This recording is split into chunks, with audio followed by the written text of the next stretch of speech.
This video is all about an open source VS Code extension that can transform the VS Code into an AI powerhouse, and it is a big rival to Cursor AI. I'm talking about the Roo Code, which is an amazing AI VS Code extension which is claimed to be better than Cursor. It has its own API keys and provides you a bunch of features to help you in development. Alright, so let's get started. Firstly, I'm going to show you how you can install this extension inside your VS Code. For that, you simply have to go to the extensions, and inside the search bar, you have to type Roo. It is going to provide you a bunch of different options. Out of all of these options, you have to select the Roo code whose previous version was Roo client, and the logo of the extension is this purple rocket. So all you need to do is simply click on this install button, and it is going to install the extension inside your VS Code. Once the extension is successfully installed, you will be able to see this rocket icon right here, which is for the Roo code. So let's simply click on it. And now after installation, we have to configure the Roo code inside the VS Code. So firstly, you have to open the Roo code sidebar, which is going to look like this. Here you have to provide a bunch of different settings in order to successfully configure the Roo code. Firstly, you have to select an API provider. If you click on this drop down menu, you can see it provides you a bunch of different options like OpenRouter, Anthropic, Google Gemini, DeepSeek, OpenAI, and a bunch of other options. I'm sure that you must be familiar with all other API providers, but you must be thinking about the OpenRouter. If you're not familiar with the OpenRouter, then it is essentially a single API where we can use a load of different models like Claude, OpenAI, DeepSeek, Gemini, pretty much all of them under a single API key. So if you want to use the OpenRouter, you simply have to go to openrouter.ai. This is how the interface is going to look like. And then you can simply click on the create API key button to get an API key which you can pass to the Roo extension. But I'm going to be using Anthropic. So from here inside the API provider, I'm going to select Anthropic. Now the next thing is to provide the Anthropic API key. So go ahead and create a new API key from console.anthropic.com. Then head back to your VS Code and paste the API key right here. Then you have the option to select the model. And you can see that even though the Claude 3.7 Sonnet is the newly released model, it also provides support to this. So I'm going to go with that, and here it provides you the bunch of different features that are supported by the Anthropic. So it supports images, it supports computer use, it supports prompt caching, and they've also provided you the pricing for the per million tokens. And once you have set all of these configurations, simply click on the Let's Go button. Now the Roo code will save your settings and you will be ready to start coding. Firstly, I'm going to show you how you can perform the basic inline editing using the Roo extension. So here I have a code which actually gets the current weather updates using the OpenWeatherMap API key. So if you want to make any changes right here inside the code or to have an explanation of any part of the code, you can do that using the Roo extension. So if you want to see what this fetch weather function is actually doing, you simply have to select all of the function, then click on this show code actions button, which is depicted by a bulb, and it is going to show you a bunch of different options. You have the option to explain the code in the new task, explain the code in the current task, fix logic in the new task, fix logic in the current task, and add to context. So if I click on explain code in the new task, it is going to start a new task using the Roo, and it is provided you a text box saying what would you like Roo to explain. So I'm gonna say what is happening in this code, and once I hit enter, it is going to open a new task window and is going to start providing me the explanation for the function. So here they have provided us the code explanation for the fetch weather function. Firstly, we have the heading for the purpose and functionality. It retrieves the current weather data for specificity from the OpenWeatherMap API and returns it in a structured format. It is an asynchronous function that takes a city name as input, makes the API request, processes the response, and returns the formatted weather data as a dictionary. And this explanation is really brief and is exactly what is actually happening inside the function. So you can see that instead of providing all of the details, it has briefly provided us the complete functionality of the function. Then we have the heading for the key components and their integration. Here they have provided us how the API request is being made. So here it is actually providing us an explanation for all the different lines of code that are present inside this fetch weather function. And once the explanation is completed, it is going to mark it as the completed task, and then you can go ahead and start a new task. And similarly, you can select any other line of code to explain it, fix the logic, or add it to the context. Now I'm going to quickly show you some other features which are provided by the Roo code. You can see that it is a really pretty standard interface.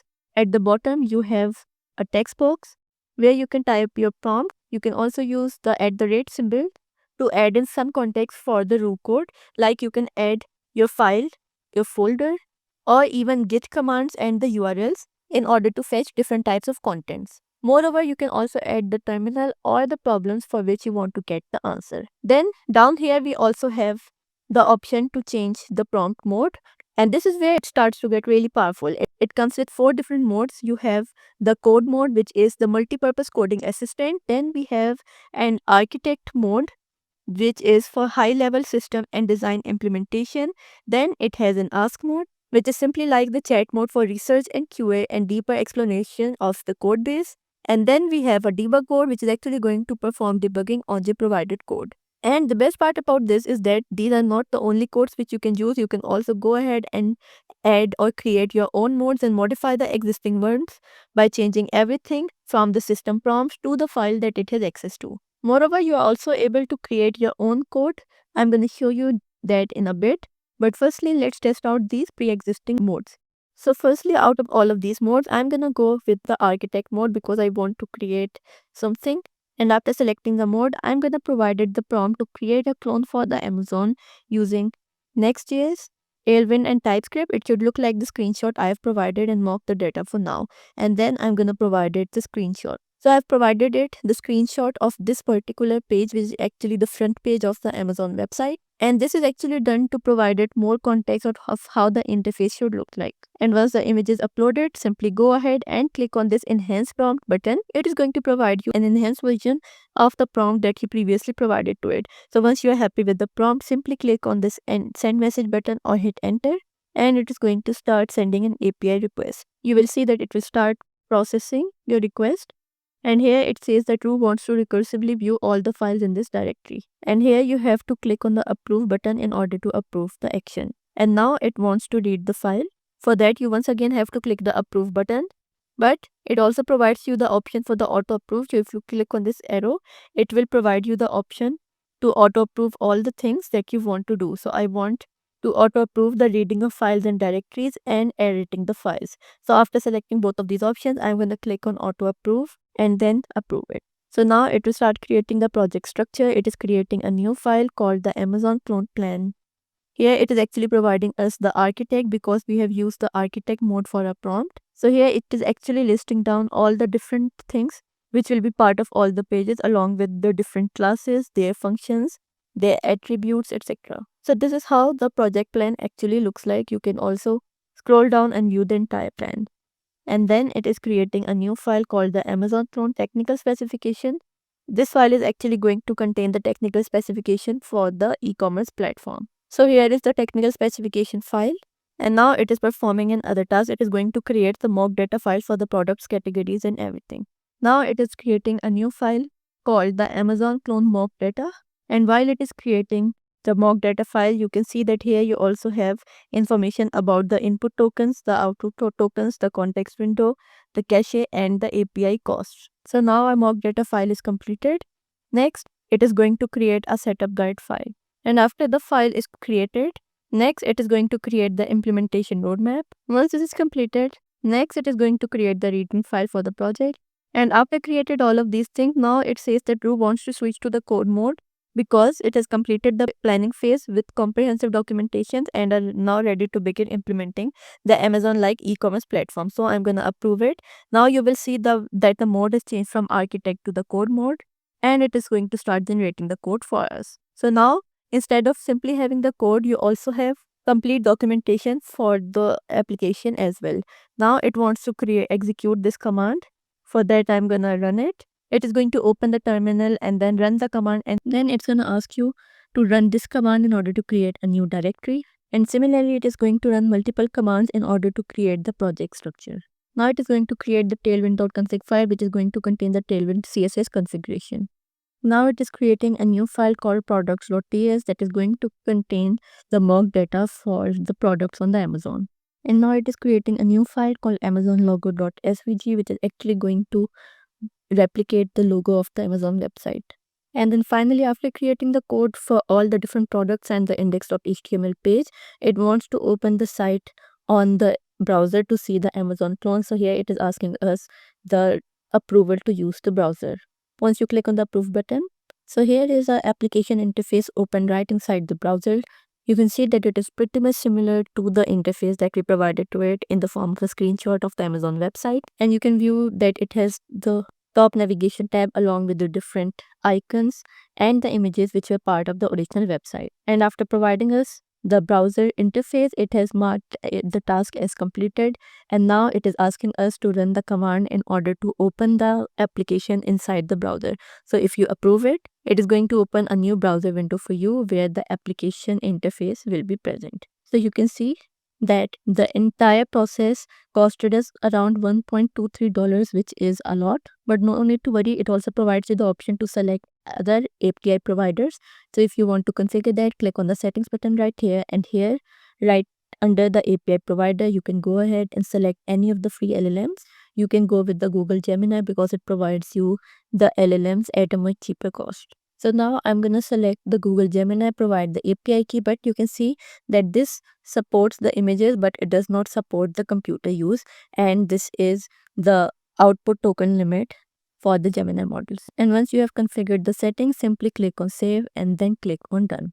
Next, I'm going to show you how you can configure custom settings for your API providers for the Rook code. You have to go to the settings, and right under the API providers, you have the option for the auto approve settings. You can go ahead and approve the operations for all the projects inside this folder. Here are a wide variety of options you can choose from. Then you also have the option to set the browser settings. I'm going to go with the default value. You also have the option to select the screenshot quality. Then we have certain advanced settings where you can set the rate limit, the terminal output limit, and open tabs context limit.